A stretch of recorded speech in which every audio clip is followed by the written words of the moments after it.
F9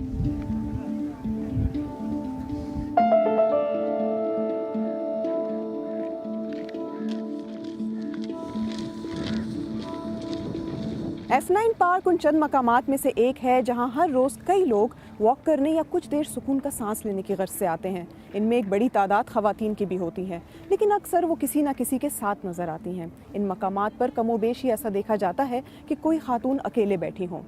मैं खुद इस्लामाबाद की रिहायशी होने के बावजूद एक मखसूस वक्त के बाद F9 पार्क नहीं आती, और इसकी एक बहुत बड़ी वजह खौफ है। आज मैं चंद ख़वातीन से बात कर ये जानने की कोशिश करूंगी कि वो क्या वजूहात हैं जिनकी वजह से ख़वातीन का अकेले बाहर निकलना या कुछ मकामात पर जाना मायूब समझा जाता है।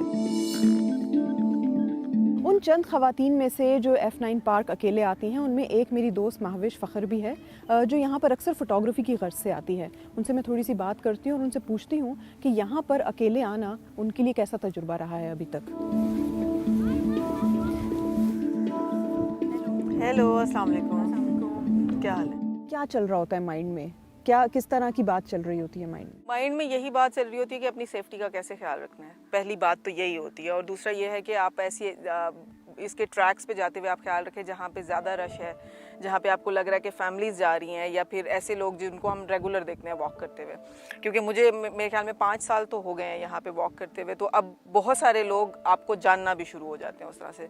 तो मेरी कोशिश होती है कि कोई इस तरह का अगर मुझे नज़र आ जाए जो रेगुलर वॉक करने वाला है, तो मैं उसके साथ साथ वॉक करूँ या आगे पीछे रहूँ, कि कुछ होता है कि in case of emergency they know कि वी आर रेगुलर वॉकर है। जब आप अपने दोस्तों के साथ आती हो और जब अकेले आती हो, इन दोनों तजुर्बात में क्या फ़र्क है? जब आपके साथ कोई एक और होता है तो आप ज़रा थोड़ा सा पावर्ड फील करते हैं। उसमें यह होता है कि आपको अगर कोई इन केस कोई मसला है तो एक से भले दो होते हैं कि आप उसको टैकल अच्छे तरीके से कर लेते। कभी ऐसा हुआ है कि जिस तरह के आप वाक़यात बता रही हो, उसके बाद क्या आना छोड़ दिया पार्क में? मैं अभी अगर आपको ये रीसेंट वाक़या बताऊं तो इसके बाद मैं बहुत ज़्यादा डर गई थी। इसके बाद मैं शदीद किस्म की डर गई थी, लेकिन मैंने उस डर को ख़त्म करने के लिए मैं आई। लेकिन हाँ, अब ये कोशिश ज़रूर होती है कि पहले जो अगर हम लोग आते थे असर के बाद से वॉक करने का टाइम होता है यूजुअली, तो वो ये होता है कि कभी कभी ज़्यादा लेट हो जाता था तो मगरिब हो जाती थी और हल्का अंधेरा हो जाता था। कोशिश ये होती है कि वो मगरिब की अजान होने से पहले हम गेट से बाहर हों, कि मगरिब के बाद लड़की घर से नहीं निकलती। भाई लड़के रात को 3 बजे भी वापस आ सकते हैं, लेकिन खातून अगर 12 बजे के बाद या मतलब मगरिब के बाद भी एंटर हो रही है तो उसके ऊपर 100 उंगलियां उठाएंगी।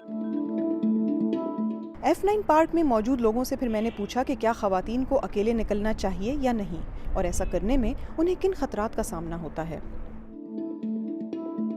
बिल्कुल, ये एक बहुत बड़ा चैलेंज है, क्योंकि जब भी हम निकलें तो कोई ना कोई गाड़ी या कोई ना कोई बाइक हमारे पीछे होती है। दे आर ऑलवेज फॉलोइंग अस।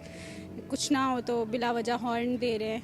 आपका दिल करता है कभी ऐसे काम के बाद, अगर 1 घंटा है? दिल कर रहा होता है, लेकिन अगर कोई मेल नहीं है घर में, नहीं है प्रेजेंस, तो हम लोग फिर घर में रहेंगे। अगर मैं अपने भाई के साथ आ रही हूँ तो मुझे सेफ़ फील होगा।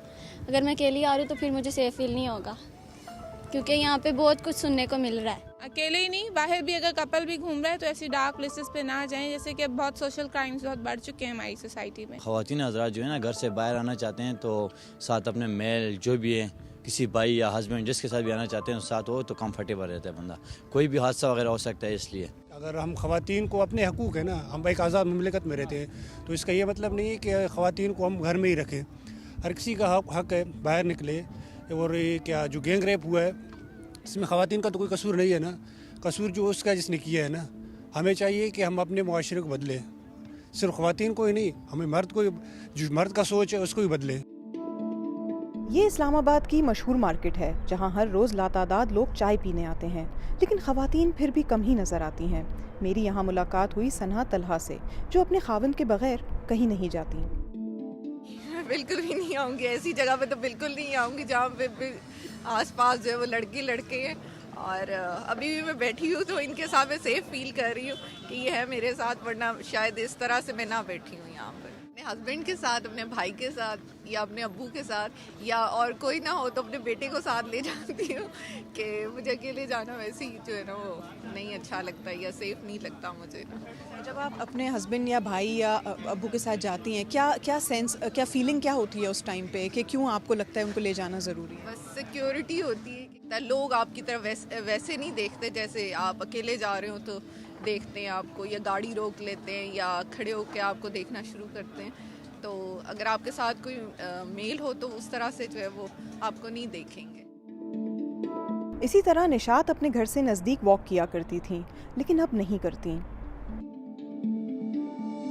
औरत के साथ उन्होंने एक चीज़ एसोसिएट कर दी कि चादर और चार दीवारी। बस आपने चादर लेके निकलना है, अगर निकलना है, और आपने महदूद रहना उस चार दीवारी तक। अगर आप उससे बाहर आएंगे तो आप बुरी औरत हैं, आप जो हैं कुछ गलत करने ही निकली हैं, आपके साथ महरम नहीं है तो ये आपकी ही गलती है।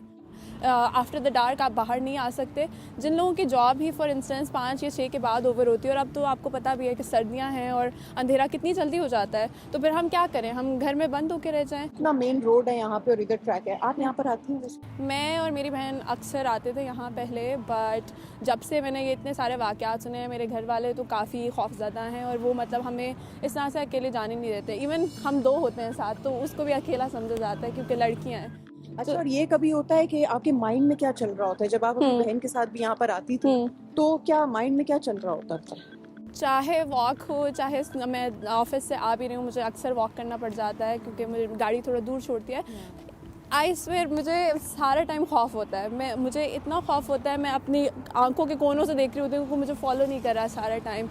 हर टाइम आई एम अलर्ट कि मेरे इर्द गिर्द क्या हो रहा है, कोई मुझे फॉलो तो नहीं कर रहा, कौन मेरे इर्द गिर्द प्रेजेंट है यहाँ पे, कोई पिक्चर्स तो नहीं ले रहा, कोई वीडियो तो नहीं ले रहा। इसका कोई हल निकल सकता है? जब हमने अपनी बेटी पे इतनी नज़र रखनी है तो हम थोड़ी सी नज़र अपने बेटे पे भी रख सकते हैं, हम उनको बेटर एजुकेशन दे सकते हैं। आई थिंक हमारे बहुत सारे जो बच्चे हैं वो इसी तरह से औरत को सेक्शुलाइज करते हुए बड़े होते हैं। अगर हम एक ऐसा पॉजिटिव कल्चर बनाएं जिसके अंदर औरत को हम सेक्शुलाइजेशन की बजाय एक इंसान के तौर पे देखें, तो I think that would be a huge difference.